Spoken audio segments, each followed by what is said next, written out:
The first thing I heard was beeping. Steady, mechanical beeping that wouldn't stop.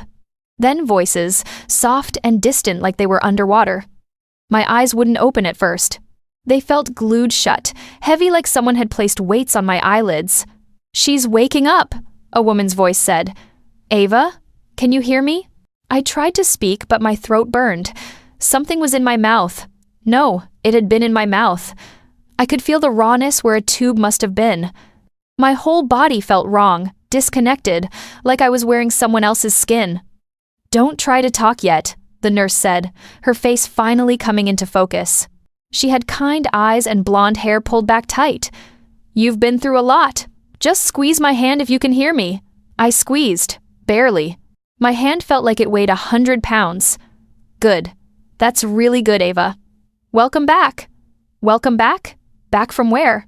My brain felt foggy, stuffed with cotton. I tried to remember what happened.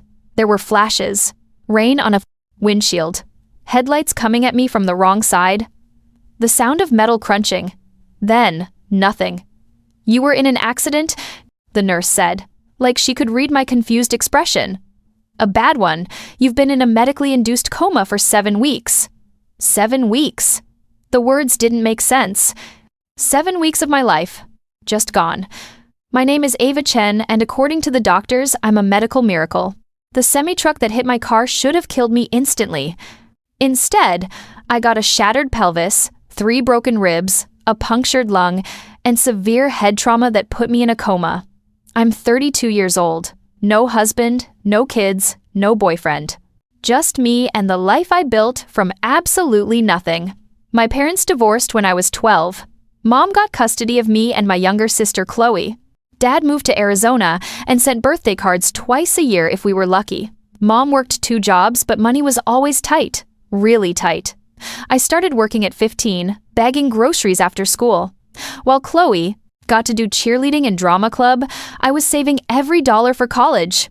While she was borrowing Mom's car to hang out with friends, I was taking the bus to my second job at a pizza place. I put myself through community college, then State University. Worked full-time while taking classes full-time. Graduated with a business degree and $30,000 in student loans. Got a job as a junior analyst at a tech startup, worked crazy hours, proved myself, got promoted, then promoted again. By 30, I was VP of operations making $180,000 a year. I bought my house at 28, a beautiful 3-bedroom bungalow in a good neighborhood, paid $290,000 for it.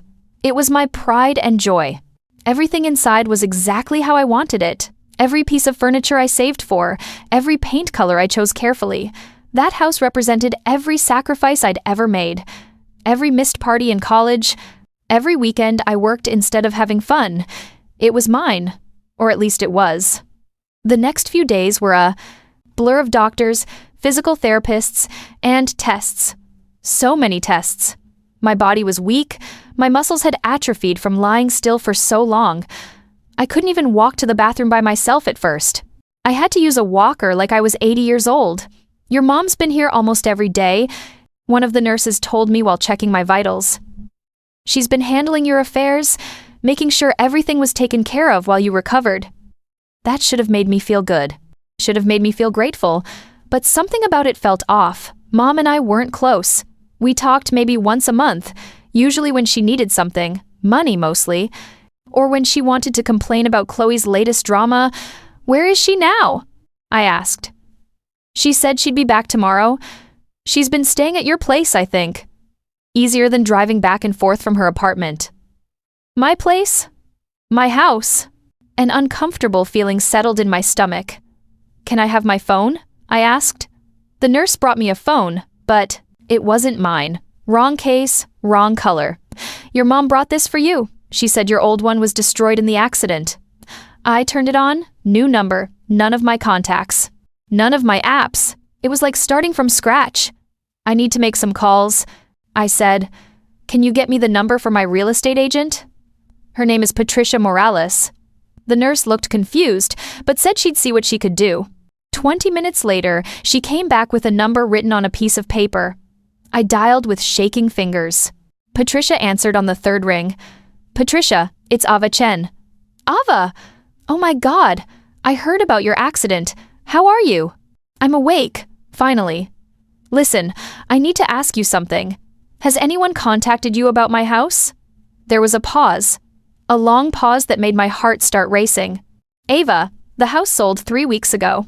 The room started spinning. What do you mean it sold? I didn't sell my house. Patricia's voice got careful, like she was talking to someone who might break. Your mother contacted me about 6 weeks ago.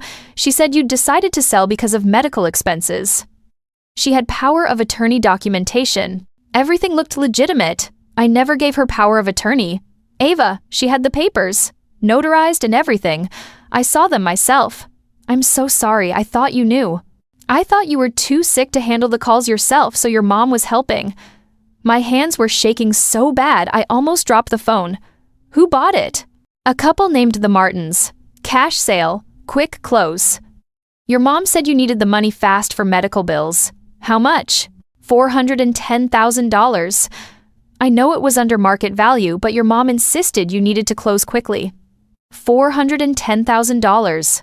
My house was worth at least $480,000, maybe more. I just had it appraised 6 months ago when I was considering a refinance. Patricia, I need copies of everything. Every document, every email, every signature. Can you send those to me? Of course.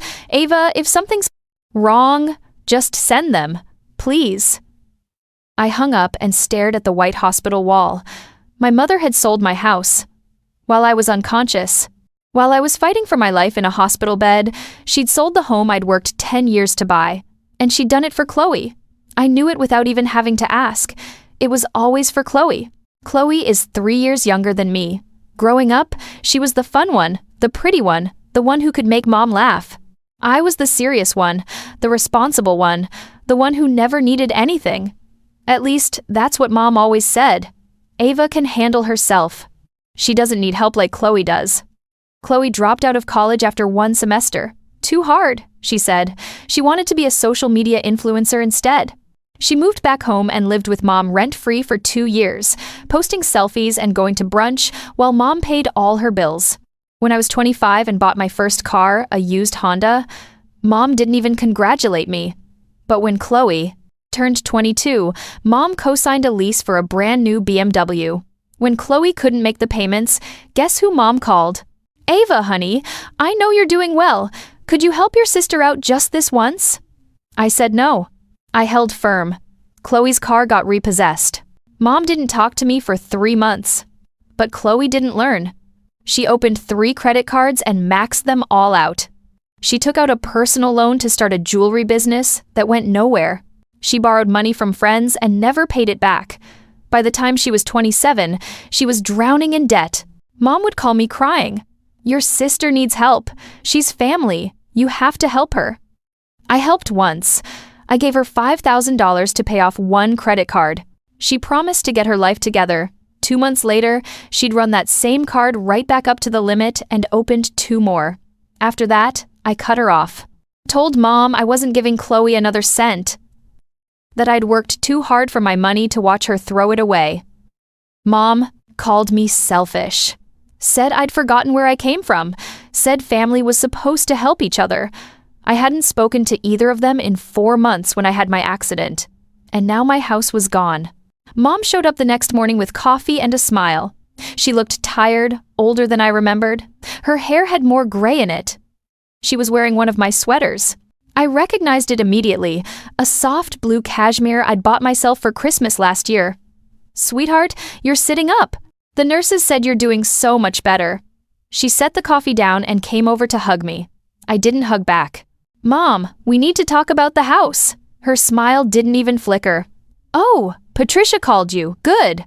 I wanted to tell you in person, but I wasn't sure when you'd be alert enough to understand. Understand what? That you sold my house without asking me? She sat down in the visitor's chair and sighed like I was being difficult.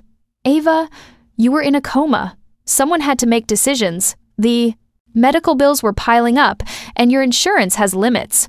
I did what I had to do to protect you. Protect me? You sold my house for $70,000 under market value. We needed cash quickly. The hospital was threatening to transfer you to a state facility if we couldn't guarantee payment. I couldn't let that happen. My jaw clenched. Where's the money? Most of it went to the hospital. The rest is in a safe account for your continued care. Most of it? How much is most? She waved her hand dismissively. We can go over the details later. Right now, you need to focus on getting better. Where's Chloe? Mom's expression flickered. Just for a second. She's been busy. She started a new business, actually. She's doing really well. The pit in my stomach turned into a black hole. What kind of business? A boutique, online retail. She's very excited about it. Funded with my money. Mom stood up, her face hardening. Your sister was drowning, Ava. She had over $300,000 in debt. Collection agencies were calling her 10 times a day. She was having panic attacks. I couldn't just stand by and watch her suffer when you had the means to help. I was in a coma, which is why I had to make the hard choice you weren't able to make. I'm your mother. I did what mothers do. I took care of both my daughters. After Mom left, I asked the nurse to bring me a laptop. My fingers were still clumsy, but I managed to log into my email. It took 3 tries to remember the password. There were hundreds of unread emails. Bills, mostly. Hospital billing department, ambulance company, insurance notices. I scrolled past those and searched for anything from Patricia. There it was. She'd sent the documents an hour ago.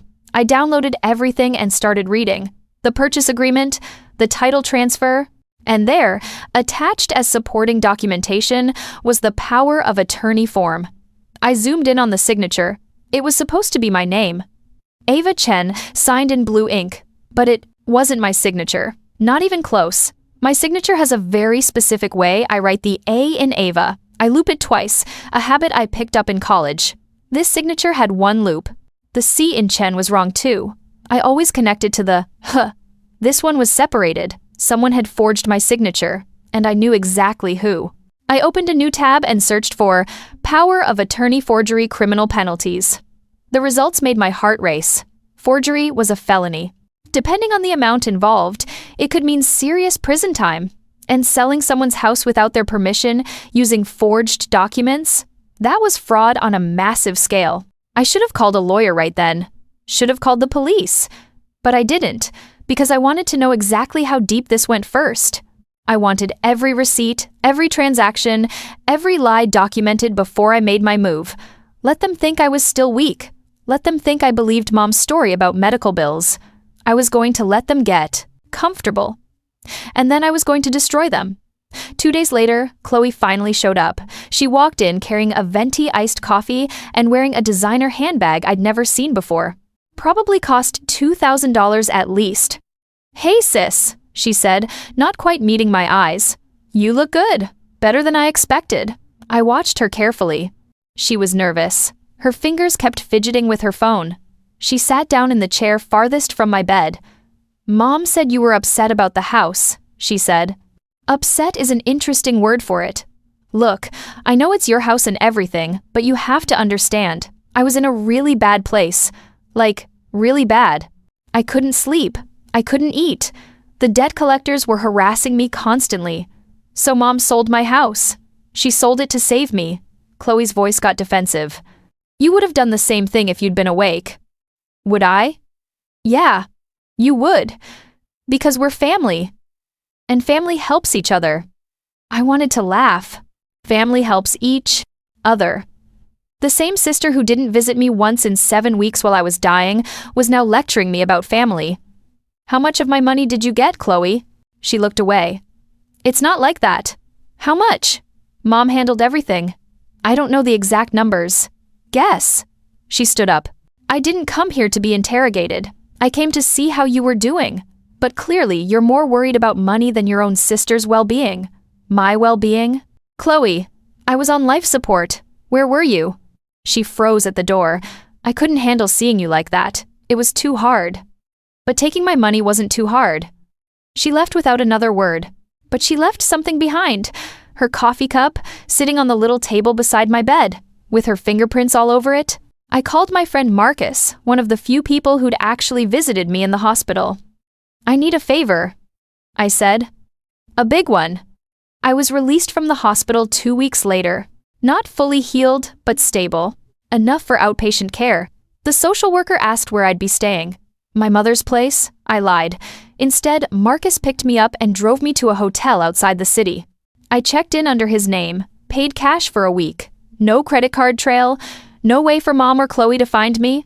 The first thing I did was call a lawyer. Not just any lawyer, but Rachel Kim, a woman I'd met at a networking event 2 years ago. She specialized in estate fraud and elder abuse. "Ava Chen," she said when her assistant put me through. "I heard about your accident. How are you recovering?" "Not great, and it's about to get worse. I need your help." I spent 2 hours on the phone walking her through everything. The forged power of attorney, the house sale, Chloe's debts, Mom's lies about medical expenses. "Do you have the original POA document?" Rachel asked. "Patricia has it. She's sending me copies." "Good. I'll need that, plus any financial records you can get. Bank statements, the closing documents from the house sale, everything." "What are we looking at here?" "Legally?" Rachel was quiet for a moment. "If we can prove the POA was forged, which seems likely given what you've told me, we're looking at multiple felonies: forgery, fraud, possibly identity theft, civil suits for damages. And if your mother did misrepresent the use of funds, that's another layer of fraud. What about Chloe? If she knowingly received stolen funds, she's liable too. We can go after both of them. Do it. I want everything. Criminal charges, civil suit, everything. Ava, I have to ask. These are your mother and sister. Are you sure you want to go this far?" I thought about waking up to find my entire life sold out from under me. I thought about Chloe walking in with her designer bag in Starbucks, avoiding my eyes. I thought about Mom wearing my sweater and lying to my face. I've never been more sure of anything in my life. Over the next week, I got copies of everything. Patricia sent the entire house. Sale file. I requested my medical records from the hospital. I called my bank and got statements for the 6 months before and after my accident. The story they told made me sick. 3 days after my accident, while I was still unconscious in the ICU, Mom had walked into a notary's office with a power of attorney form. She'd signed my name herself. The notary later said in her statement that Mom claimed I was too ill to come in person and showed medical documents proving I was hospitalized. The notary shouldn't have notarized it without me present. But she did. Probably felt bad for a worried mother dealing with her dying daughter. 1 week later, Mom contacted Patricia about selling the house. She said I needed money for medical expenses immediately. Patricia, wanting to help, agreed to a quick sale. She found buyers who could pay cash and close in 2 weeks. The house sold for $410,000. After closing costs and realtor fees, Mom walked away with $392,000. Then I got my bank records. 1 week after the sale closed, there were transfers out of my checking account. $15,000 to a credit card company, $24,000 to another, $48,000 to an auto loan company, $85,000 to a personal loan servicer, $120,000 to another personal loan company, $60,000 to a debt consolidation service, $352,000 total, all going to pay off debts in Chloe's name. The remaining $40,000 split between 2 transfers. $20,000 to Mom's checking account, $20,000 to something called Chloe's Closet LLC. The medical bills Mom claimed were so urgent, my insurance had covered most of them. The hospital billing department confirmed I owed $18,000 total, which was being billed monthly. Nobody had threatened to move me anywhere. Mom had lied about everything. She'd stolen my house to pay off Chloe's shopping addiction and give them both a nice bonus. I forwarded everything to Rachel. Her response was one word: wow. Then, "We have enough for criminal charges. I'm contacting the DA's office today." While I was gathering evidence, Chloe was living her best life on social media. I created a fake Instagram account just to watch. She posted daily. Brunch at expensive cafes. Shopping trips to designer stores. Nightclubs with bottles of champagne. And then, 1 week after I got out of the hospital, she posted a photo that made my blood boil. A brand new white Mercedes SUV. She was leaning against it, champagne glass in hand, wearing oversized sunglasses. The caption read, "Dreams do come true when you work hard enough." New whip, who dis? Number blessed number entrepreneur life number boss babe. The comments were full of her friends congratulating her. You deserve it, queen. So happy for you. Manifesting this energy. I screenshotted everything, every post, every caption, every comment. I sent them all to Rachel with a note. This is what my house bought. Rachel's response, perfect. Keep monitoring her accounts. The more she flaunts, the better our case looks. 2 days later, Chloe posted about her new business venture. Photos of a small retail space with racks of clothes and accessories. Chloe's closet is officially open. Come shop small and support local businesses. She'd opened a boutique. With my money, the $20,000 that had gone to Chloe's Closet LLC was the startup capital for a vanity business that would probably fail within 6 months, just like every other scheme she'd tried. I wanted to reach through the phone and shake her, but I didn't. I just kept taking screenshots. Because in court, every one of these posts would show exactly how remorseful she was about stealing from her hospitalized sister, which is to say, not at all. Rachel filed the paperwork on a Monday morning. Civil suit against both Mom and Chloe for fraud, forgery, theft, and emotional distress. We were seeking full restitution of the $392,000 plus damages, legal fees, and interest. She also contacted the district attorney's office with evidence of the forgery. They agreed to open a criminal investigation. I waited until Tuesday afternoon. Then I drove to Mom's apartment. I knocked. Mom opened the door in her bathrobe, clearly not expecting company. Her face went from surprised to nervous when she saw me. Ava, what are you doing here? Why didn't you call first? We need to talk. Is Chloe here? No, she's at her store. Why? Can I come in? Mom hesitated, then stepped aside. The apartment was exactly as I remembered. Small, cluttered, filled with pictures of Chloe. There were maybe 3 photos of me total, all from when I was a kid. I sat down on the couch and pulled out a folder. Inside were copies of every document Rachel had gathered. The forged POA, the house sale records, the bank transfers, Chloe's debt statements, all of it. What's this? Mom asked. Evidence. Evidence that you forged my signature, sold my house without permission, and stole almost $400,000 from me. Mom's face went white. I didn't steal anything. That money was used for your caster. Benefit? Really? Because I have bank statements showing $352,000 went to pay Chloe's debts, and another $40,000 split between you and her business. Those were necessary expenses. The hospital says I owe $18,000 in medical bills, not $400,000. You lied. Mom stood up, her hands shaking. I did what I had to do. Your sister was suffering. The debt collectors were threatening to sue her. She could have gone to jail. So instead, you're going to jail.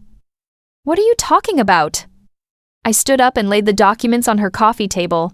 Spread them out like playing cards. Forgery, fraud, identity theft, grand theft. Those are all felonies, Mom. My lawyer filed a civil suit yesterday.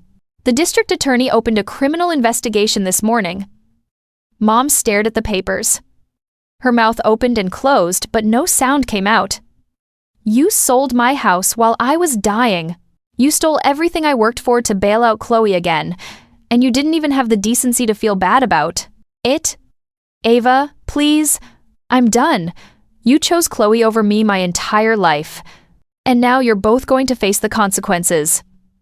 I walked to the door. Mom followed me, crying now.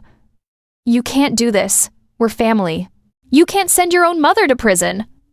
I turned and looked at her. Really looked at her. This woman who'd given birth to me but never really been my mother. Not in any way that mattered. You did this to yourself. I left her sobbing in the doorway. 2 days later, 2 detectives showed up at Mom's apartment with a warrant. They seized her computer, her phone, and boxes of financial documents. They asked her to come to the station to answer some questions. Mom called me 12 times. I didn't answer. She left voicemails begging me to drop the charges, saying we could work this out as a family, saying she was sorry. Too late for sorry. Chloe called too. She wasn't begging. She was angry. How could you do this to Mom? She's going to have a breakdown because of you. She should have thought of that before she forged my signature. This is insane, Ava. You're going to destroy our family over money? You destroyed our family when you stole my house. We didn't steal anything. Mom had legal authority. She had a forged document. That's not legal authority. That's a crime. Chloe's voice got shrill. I can't believe you're being this petty. Mom was trying to help me. I was desperate. You were desperate, so you took my home? You saw me unconscious in a hospital bed and decided that was your opportunity to cash in? Silence. Then, it wasn't like that. Then what was it like, Chloe? Explain it to me. She hung up. An hour later, detectives showed up at Chloe's closet. They served her with a subpoena for her financial records. According to Marcus, who drove by out of curiosity, Chloe stood in the middle of her boutique crying while police loaded boxes into their car. Good. Let her cry. I cried plenty in that hospital bed when I realized everything I'd worked for was gone. My phone wouldn't stop ringing. Aunts, uncles, cousins I hadn't heard from in years, all of them calling to tell me I was making a huge mistake. Family doesn't sue family. Your mother was trying to help. You're being cruel and vindictive. Chloe could go to prison because of you. I blocked them all. Every single one. If they wanted to defend fraud and theft, they could do it without my help. My Aunt Karen, Mom's sister, sent me a long email about how disappointed she was in me, how I'd always been cold and selfish, how Mom had sacrificed everything for us, and this was how I repaid her. I wrote back one sentence. Ask her why she sold my house while I was in a coma. Karen didn't reply. Uncle Pete, Mom's brother, left me a voicemail saying I was going to regret this. That karma would come for me. That I was turning my back on family when they needed me most.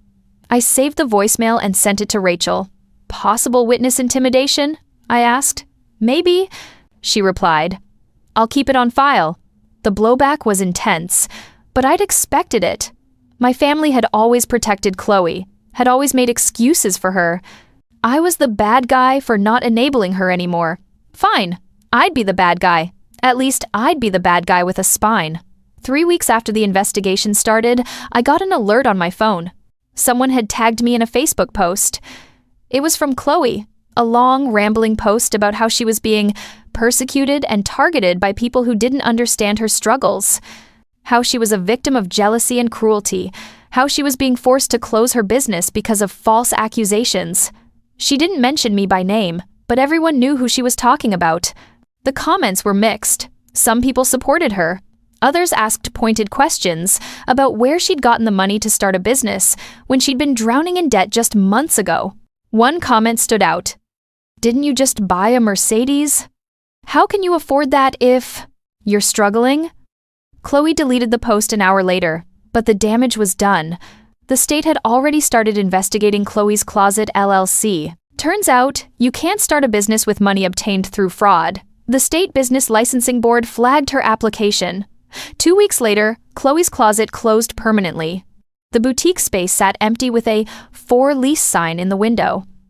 Chloe posted one last time. Sometimes the universe has other plans. On to the next chapter. No mention of the fraud investigation, no acknowledgement that she'd built her dream on stolen money. Just another empty platitude from someone who'd never faced real consequences in her life. That was about to change. Rachel worked fast. Within 2 months, we had a court date for the civil suit.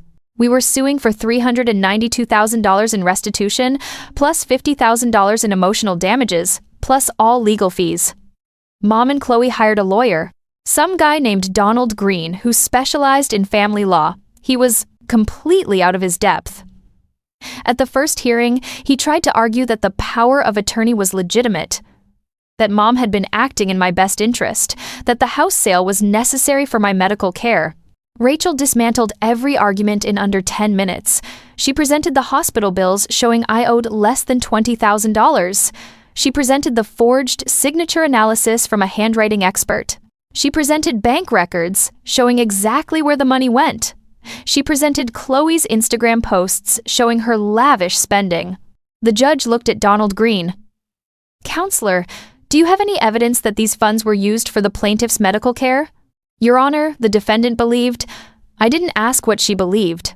I asked for evidence. Green had nothing. The judge ordered both sides to attempt mediation.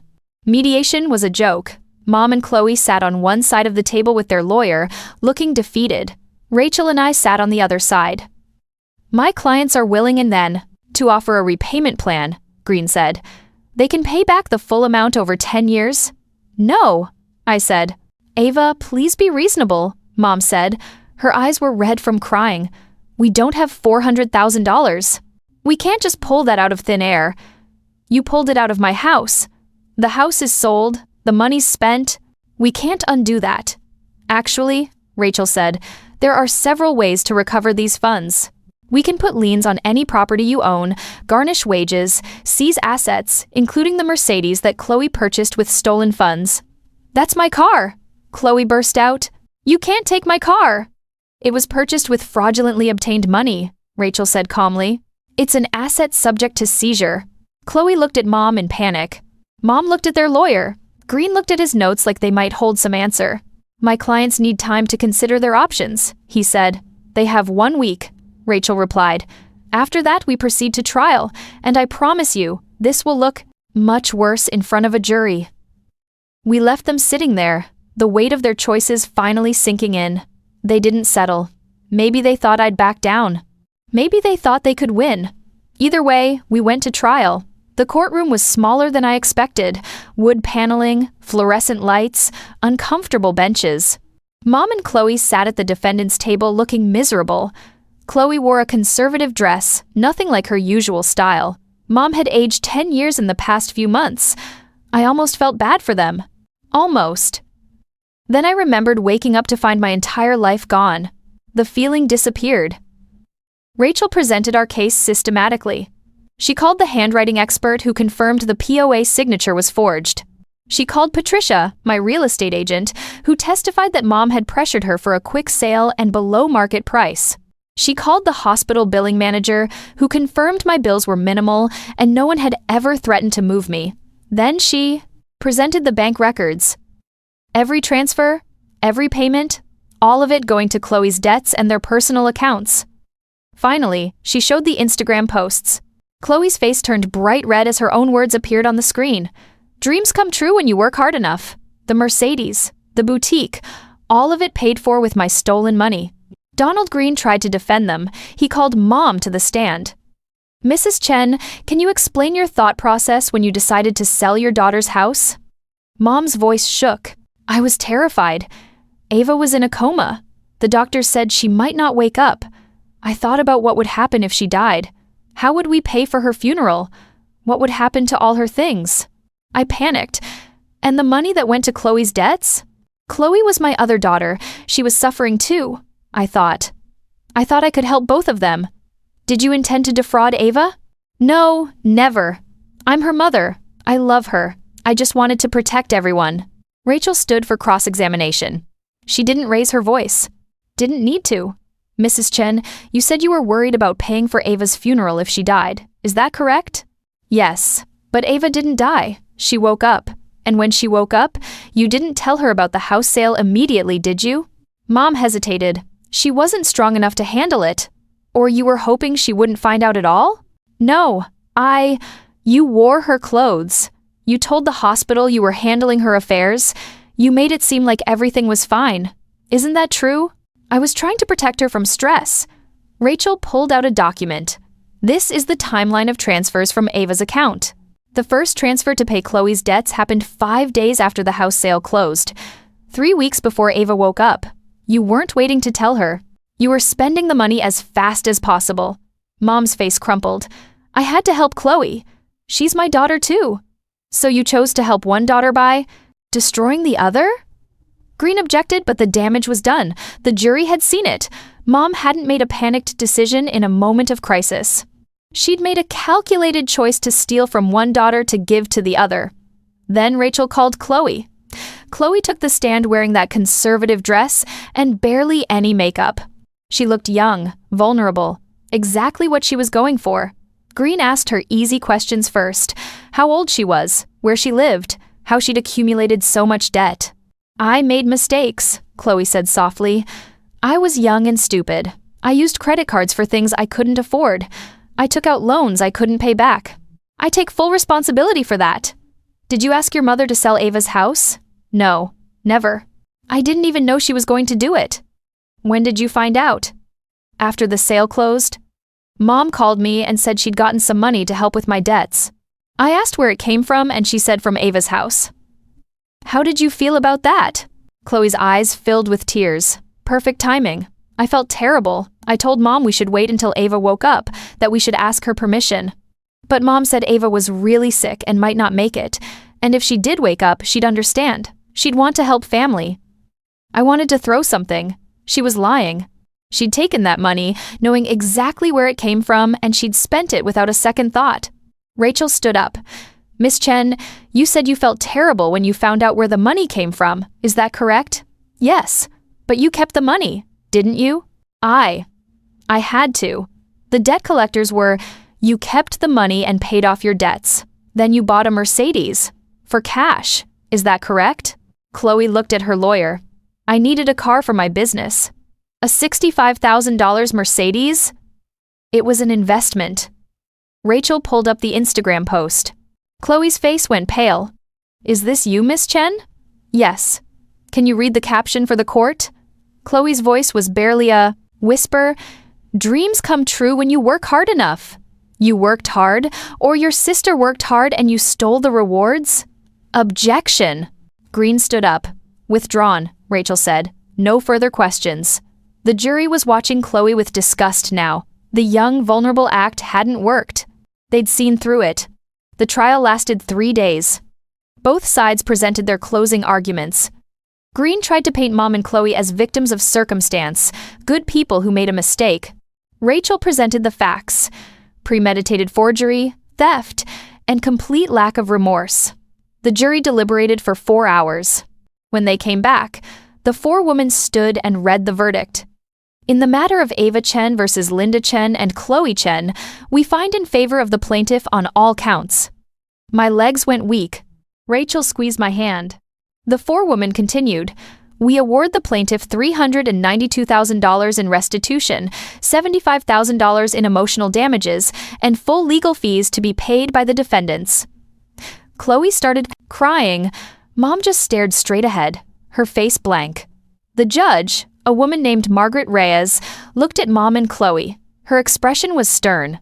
I want to say something before I dismiss this court. In my 20 years as a judge, I've seen many family disputes, money troubles, estate battles, custody fights, but I have never seen anything quite like this.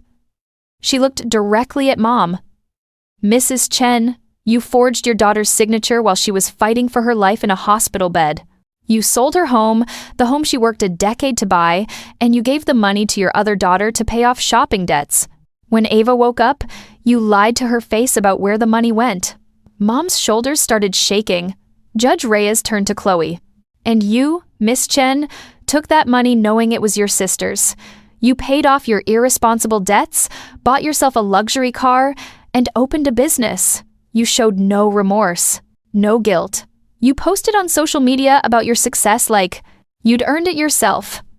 Chloe wiped her eyes but didn't respond. This wasn't a desperate act by a worried mother. This was calculated theft. You both knew exactly what you were doing. The fact that your family makes it worse, not better. Judgment is entered, as the jury stated. You have 60 days to begin repayment. Court dismissed. The gavel came down. I stood there shaking. Rachel hugged me. You won, she said. You won. But it didn't feel like winning. It just felt like justice. Finally, the civil trial was just the beginning. 2 weeks later, the district attorney filed criminal charges. Linda Chen, forgery in the first degree, theft in the first degree, fraud. Each charge was a Class B felony carrying 2 to 10 years in prison. Chloe Chen, receiving stolen property, conspiracy to commit fraud. Class C felonies carrying 1 to 5 years. They were arrested on a Thursday morning. I wasn't there, but Marcus sent me the news article. Mom and Chloe in handcuffs being led out of Mom's apartment. Chloe was crying. Mom looked empty. The article called it a shocking case of family betrayal. It detailed the whole story. How Mom had forged the documents. How she'd sold the house. How Chloe had spent the money while I was unconscious. The comments section was brutal. Disgusting. What kind of mother does this? The sister is a spoiled brat. She deserves prison. I hope they both get the maximum sentence. But there were others too. Family should forgive. This woman is destroying her own mother. Everyone makes mistakes. She should show mercy. Money isn't worth losing your family over. I stopped reading comments. Mom and Chloe were released on bail, $50,000 each. I wondered where they got the money. Probably borrowed it from the same relatives who were calling me cruel. Their criminal trial was set for 4 months later. Rachel said the DA had a solid case. The evidence was overwhelming. They'd almost certainly be convicted. They might offer a plea deal, Rachel said. Reduce charges in exchange for guilty pleas. Would you be okay with that? I thought about it. What would they get? Probably 2 to 3 years with parole eligibility. They'd avoid trial. No trial means no public record of what they did. There's already a public record from the civil trial. I shook my head. I want the trial. I want everything documented. I want people to know exactly what they did. Rachel nodded. Then we go to trial. 2 months before the criminal trial, Donald Green called Rachel. Mom and Chloe wanted to make a deal. They'd plead guilty to reduced charges if I agreed to drop the restitution from the civil judgment. They'd do probation instead of prison time. Everyone could move on. Rachel relayed the offer over lunch at a cafe downtown. What do you think? She asked. I stirred my coffee. They want me to let them keep my money in exchange for not going to prison for stealing it? Essentially, yes. That's insane. It's desperate. They can't pay the judgment. They don't have the assets. If they go to prison and still owe the money when they get out, they'll be paying it off for the rest of their lives. Good. Rachel smiled slightly. I thought you'd say that. What should I tell Green? Tell him no deal. They committed crimes. They should face criminal penalties. And I want my money back. They're claiming they'll have to declare bankruptcy? Then they declare bankruptcy. Not my problem. Rachel made the call right there at the table. I watched her face as she delivered my answer. She was enjoying this. When she hung up, she was grinning. Green said, "You're being unreasonable and vindictive." Good. I want them to know exactly how serious I am. That night, Mom called from a number I didn't recognize. I almost didn't answer, but curiosity got the better of me. Ava, please. Please listen to me. Her voice was ragged, desperate. We'll lose everything if you don't drop the restitution. The house, our savings, everything. We'll be homeless. You made me homeless when you sold my house. That's different. You had insurance, I had a home. My home. That I bought with my own money. You took it. I'm your mother. You were my mother. Mothers don't steal from their children. Ava, I'm begging you. Have mercy. We made a mistake. You made a choice. Multiple choices. You chose to forge my signature. You chose to lie to the real estate agent. You chose to take the money and give it to Chloe. You chose all of it. We'll pay you back, I promise. Just drop the criminal charges. I can't drop criminal charges. That's up to the DA. But you could ask them to, no. Silence. Then, you've become so cold. I don't even recognize you anymore. Good. Maybe you'll finally see me as someone other than Chloe's ATM. I hung up and blocked the number. The criminal trial started on a Monday in October. The courtroom was packed. Some people from the civil trial were back, plus reporters. This case had gotten attention. Daughter prosecutes mother for selling house during coma made good headlines. The DA, a sharp woman named Amanda Torres, presented the evidence. The same documents from the civil trial, but now with criminal weight behind them. The forged signature, the fraudulent house sale, the stolen money. She called the notary who'd stamped the fake POA. The woman was elderly, clearly felt terrible about her role. She seemed so worried about her daughter. The notary testified. She had hospital documents. She cried while signing the papers. I thought I was helping. Did Ava Chen ever appear before you to sign this document? Amanda asked. No. Did you verify her signature in any way? No. I trusted the mother. That trust was misplaced, wasn't it? The notary nodded, tears in her eyes. Yes. Donald Green tried to mount a defense. He called character witnesses who said Mom was a good person, a devoted mother. He tried to argue that Mom had acted out of desperation and fear, not malice. But the evidence didn't care about character. The forgery was obvious. The theft was documented. The intent was clear. Chloe took the stand again. This time she didn't cry. She looked angry. "My sister has always resented me," she said. "She's jealous that our mom cares about me. This whole thing is her revenge for years of feeling ignored." Amanda Torres stood for cross-examination. "Miss Chen, why would Ava be jealous? She has a successful career, owned her own home, had financial stability. What did you have that she'd be jealous of?" Chloe's jaw clenched. "Our mother's love." "Is that what you call it?" "Because from where I'm standing, your mother helped you steal $350,000 from your sister. That's not love. That's enabling criminal behavior. Objection." "Sustained. Rephrase, counselor." Amanda smiled. "Let me ask you this. When you found out the money came from Ava's house sale, did you try to return it?" "No." "Did you set any aside to pay her honest back?" "No." "Instead, you bought a Mercedes and opened a boutique. Is that correct?" "I needed those things for my business." "A business that failed in 3 months?" Chloe didn't answer. No further questions? The jury deliberated for 6 hours, longer than the civil trial. I sat in the hallway with Rachel, Marcus, and a few friends who'd come to support me.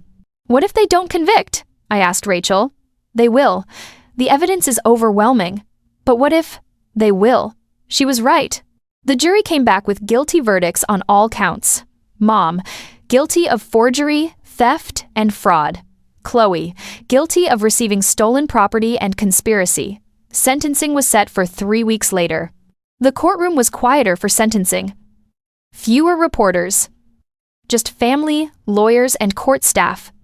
Judge Reyes asked if either defendant wanted to make a statement before sentencing. Mom stood. She was crying. "I'm so sorry. I never meant to hurt Ava. I love both my daughters. I just wanted to help. Chloe, I made terrible choices and I regret them every day. I'm sorry. I'm so sorry." She sat down. Chloe stood. She wasn't crying. She looked at me directly. "I'm sorry this happened. I'm sorry Ava feels like she had to do this. I hope someday we can be a family again. Not, I'm sorry I took your money. Not, I'm sorry I stole from you. Just, I'm sorry this happened. Like it was an accident. Like none of it was her fault." Judge Reyes looked at me. "Miss Chen, would you like to make a statement?" I stood. My hands were shaking, but my voice was steady. When I woke up from my coma, I couldn't walk. I couldn't eat solid food. I could barely speak. But the worst part wasn't the physical pain. It was realizing that while I was fighting for my life, my own mother and sister were stealing everything I'd worked for. I looked at Mom. She couldn't meet my eyes. I spent 10 years building a life for myself. I worked 2 jobs through college. I lived in cheap apartments and drove old cars so I could save money. Every dollar I earned myself. And when I finally bought my house, it was the proudest moment of my life. My voice caught, but I kept going. "You took that from me. Not because you had to, not because there was no other choice, but because it was easier to steal from me than to let Chloe face consequences for her actions." I turned to Chloe. "And you? You saw me in that hospital bed and your first thought was how you could profit from it. You took my money, bought yourself toys, and posted about your success online like you'd earned it." Chloe looked away. "I don't want revenge. I just want justice. I want you both to understand that actions have consequences, that you can't steal from people just because they're family, that I'm not your backup plan or your safety net anymore." I sat down. Judge Reyes was quiet for a moment, then she delivered the sentences. "Linda Chen, you are sentenced to 4 years in state prison with eligibility for parole after 2. Upon release, you will remain on probation for 3 years." Mom collapsed in her chair, sobbing. "Chloe Chen, you are sentenced to 2 years in state prison with eligibility for parole after 1 year. Upon release, you will remain on probation for 3 years." Chloe's face went white. Additionally, both defendants are ordered to pay full restitution as determined in the civil judgment. Failure to make payments will result in extended probation. This court is adjourned. The bailiffs came forward. Mom and Chloe were handcuffed right there in the courtroom. They'd be transported to state prison that day. Mom was still crying. Chloe looked at me one last time. Not apologetic, not remorseful, just angry. I watched them being led away and felt nothing. No satisfaction, no sadness, just emptiness. It was over. The house sale couldn't be reversed. The Martins had bought it in good faith. They had no idea the sale was fraudulent. The court ruled that forcing them to give it back would be unfair. But I got my money back. Slowly. Mom and Chloe's assets were seized. The Mercedes was sold at auction. Mom's savings account was emptied. Chloe's boutique inventory was liquidated. Their tax refunds were garnished. Over the course of a year, I recovered $180,000. The rest would come from their wages once they were released from prison and found jobs. It would take years, maybe decades, but I'd get it all back eventually. With the money I did recover, I bought a new house, smaller than my old one, a 2-bedroom condo in a quiet neighborhood. But it was mine, truly mine this time. I went back to work 6 months after the trial. My company had held my position, which I hadn't expected. My boss said they were just glad I was alive. The physical recovery took longer, physical therapy 3 times a week for a year. I still walked with a slight limp when I was tired. My ribs ached when it rained, but I was alive. I'd survived. The emotional recovery was harder. I had nightmares about waking up in the hospital, about finding out everything was gone. I started therapy twice a week. My therapist helped me work through the betrayal, the anger, the grief of losing my family, because I had lost them. Even though they were the ones who'd committed crimes, I was the one being blamed. Family members still called me cruel, vindictive, heartless. They said I should have forgiven. That family was more important than money. But it wasn't about the money. It never was. It was about the betrayal, the calculation, the complete lack of remorse. I blocked them all. Every aunt, uncle, cousin who defended what Mom and Chloe had done. If they couldn't see why this was wrong, I didn't need them in my life. I built a new family. Marcus and his wife became my closest friends. My coworkers threw me a welcome home party when I returned to work.